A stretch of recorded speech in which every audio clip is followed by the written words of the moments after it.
nakakatuwa kasi gusto rin niya, di ba? I mean, halata naman sa face, di ba? Ayun, no? Happy din siya, eh, no? And very, very secure na once na in-stand mo, hindi na siya gagalaw.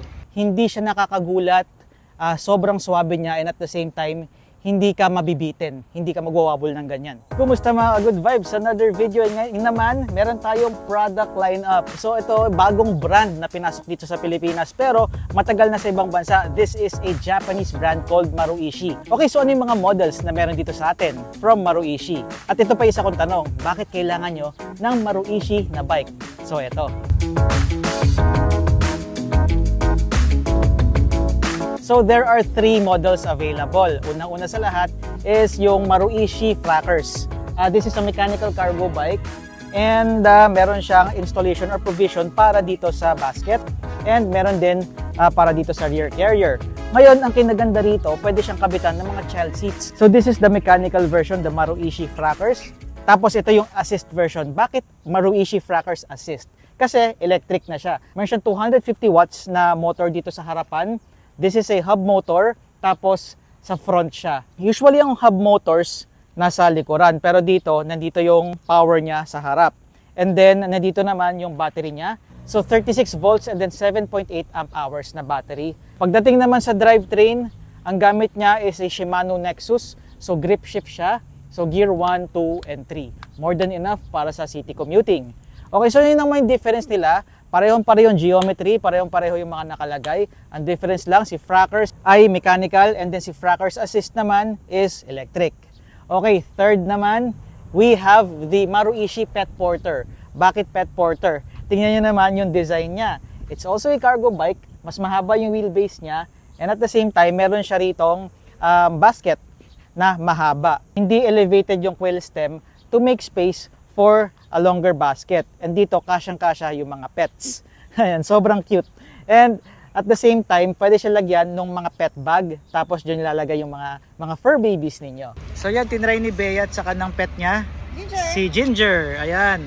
And very, very secure na once na in-stand mo, hindi na siya gagalaw. Ayan, no? So pag nakalock siya, hindi siya gagalaw. Yan. Kumusta naman yung experience?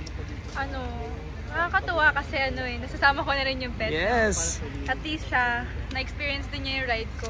Yun yung maganda. Eh, nakakatuwa kasi gusto rin niya, di ba? I mean, halata naman sa face, di ba? Ayun, no? Happy din siya, eh, no? Diba? Kumusta, Ginger? No comment. Interview, daw. no comment. Masaya daw siya.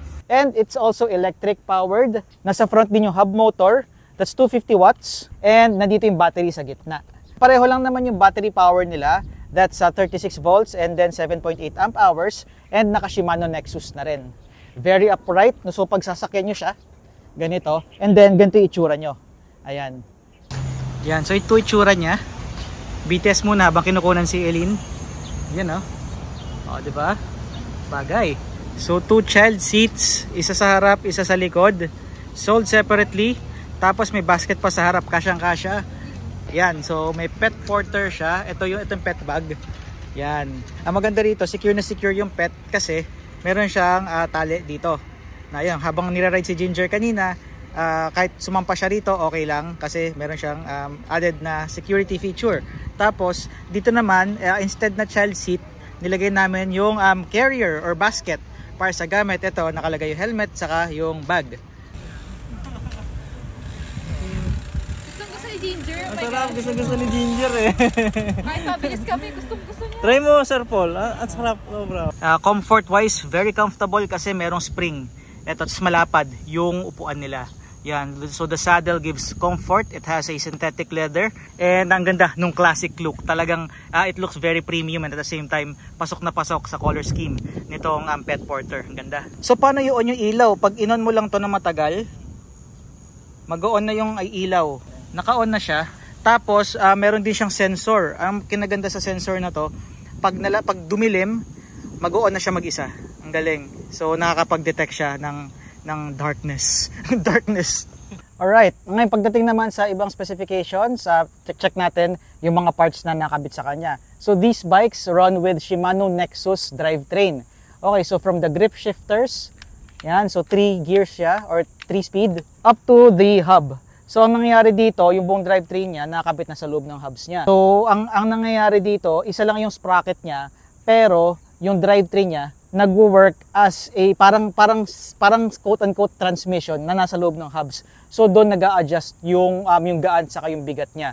So Shimano Nexus, pagdating naman sa tires, these run with 20-inch tires. Yung dito naman sa mechanical version ng Frackers, it's 1.95 yung gulong niya. Tapos parang naka white wall yung style niya. And pagdating naman sa Pet Porter at saka sa Frackers Assist, these run with 20-inch tires as well. Tapos 2.1 naman yung thickness nito. Tapos naka-plastic siya na pedals. Tapos square tapered the bottom bracket. And then safety features na rin pagdating sa different weather. Yan, meron siyang fenders, meron din siyang reflectors, saka lights. Okay, additional features naman, meron din siyang bash guard dito para dun sa chain or sa drivetrain niya. And pagdating naman sa brakes, ang tatak is Artec. Artec yung tatak, tapos rim brakes naman siya. Okay, so this is Maru Ishii. Maru Ishii is in partnership with OGK. At alam naman natin ng OGK, one of the most reputable brands, hindi lang sa Japan, kundi sa buong mundo. So mga child seats, pet carriers, bicycles, they have it. So check nyo na lang website ng OGK and OGK Philippines para sa iba't ibang mga items dito. It's being carried by Star Bike Festival Mall. And another safety feature, may baliktad siya, parang sa motor, yung preno niya, ang grip shift siya. For extra safety, ayan, pag kunwari shift ka, para at least, ang una mo kasi mapepreno usually sa kaliwa, ginawa nila yung rear brake nasa left and then yung front brake nasa right. And yung pagiging electric niya, it's pedally assisted. So pedal assist siya, hindi siya self-throttle. And in that way, pumipedal ka pa rin at the same time, mas matipid din sa battery. Very stable, very light, in spite na haba ng kanyang geometry o haba ng kanyang structure. Na-ride na namin to at sobrang nakakatuwa siya i-ride. Hindi siya pang mabilisan, hindi siya pang yung the usual bike na ginagamit natin araw-araw. But it does the job well pagdating sa pag-carry or pag-transport ng ating mga alaga, ng mga anak, or even mga gamit, let's say mag-grocery. So these items or these bikes are available at Star Bike Festival Mall.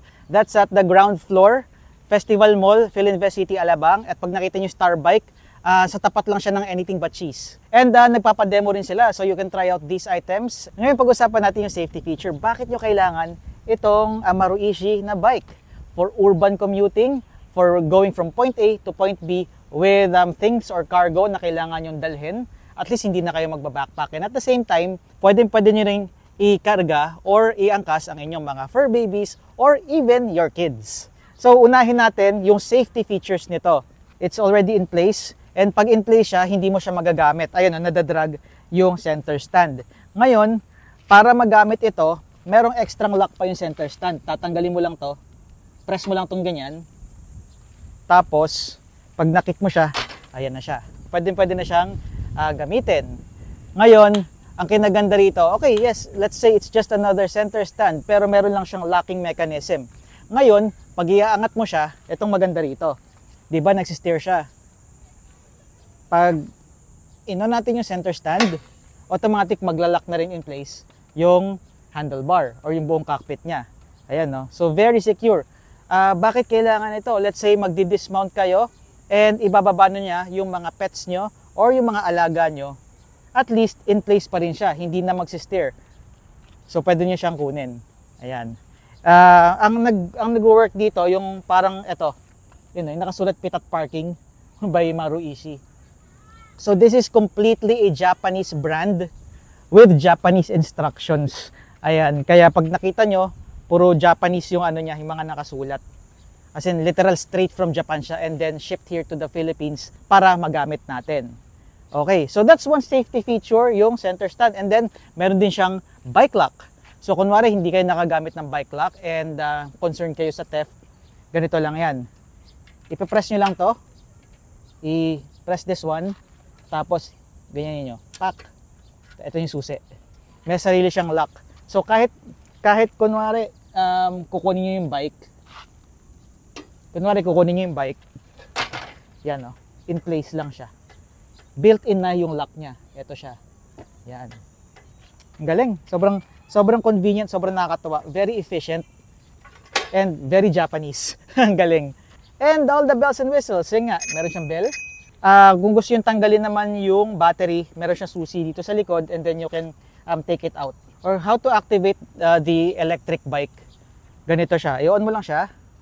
Yan, pagkita, yan o.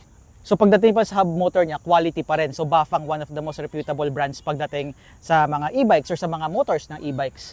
Yan. So we're running at 100% battery life. Up lang para sa power. And then down para babaan. So levels 1, 2, and 3. That's level 0, level 1, level 2, level 3. Babalik na siya dyan para magamit mo na. There. And then it's already unlocked. Pwede na natin gamitin. I-press lang natin yung lock ng center stand. Yan. And then gamitin to. Okay. So ang napapansin ko rito, once na napedal mo na siya, usually kasi pag low engagement, ang problema doon, magwawobble ka pa. Mahirapan ka lalo na pag sa simula. Eh since meron kang cargo, Maruishi, ang inisip nila, sige, kailangan maging stable siya pag mount at saka pag andar. So ang maganda rito, once na pinidal mo siya, talagang mag-i-engage ka agad yung hubs niya at saka yung motor niya. Ayan o, biglang andar. Di ba? So mabilis lang siya kasi naka level 3, pero i-level 1 muna natin. Yon. Hindi ako ready ron. Ang bilis. Okay. Once na pinidal mo siya, engagement meron na kaagad. Pag pinidal mo, ayun, agad-agad. Hindi surprising, hindi siya nakakagulat, sobrang swabe niya, and at the same time, hindi ka mabibitin, hindi ka magwawabol ng ganyan. Ang maganda rin dito sa handlebar na to, it's designed for extra safety at saka stability. So kung medyo sa tingin mo mabagal na may chance magwobble, just straighten your arm. Yan lang. Pag straight yung arms mo, ayun, hindi siya masyadong liliko-liko. Kasi pag medyo nirelax mo, lalo na pag may weight, yan, pwede siyang magwobble eh. Ayan, no? So adjust accordingly, and talagang ideal para sa mga may cargo, let's say kids, pets, and groceries, etc. etc. So this is it, the Maruishi Pet Porter. At nandito na rin yung Maruishi Frackers, saka Maruishi Frackers Assist. So yan, tinalakay natin yung iba't ibang mga functions, features, and looks ng bagong bike dito sa Pilipinas. From Japan, this is Maruishi. This one is from Starbike Festival Mall. So bisita lang kayo sa Festival Mall ground floor para ma-check yung mga items na to. So what do you think of the Maruishi bikes from Japan? I-comment nyo naman. Any comments, suggestions, or any feedback, very much appreciated. That's it. Thank you for watching. Maraming salamat sa panonood. Please subscribe now and click the bell button para notified kayo kaagad. That's it for today. Ride safe.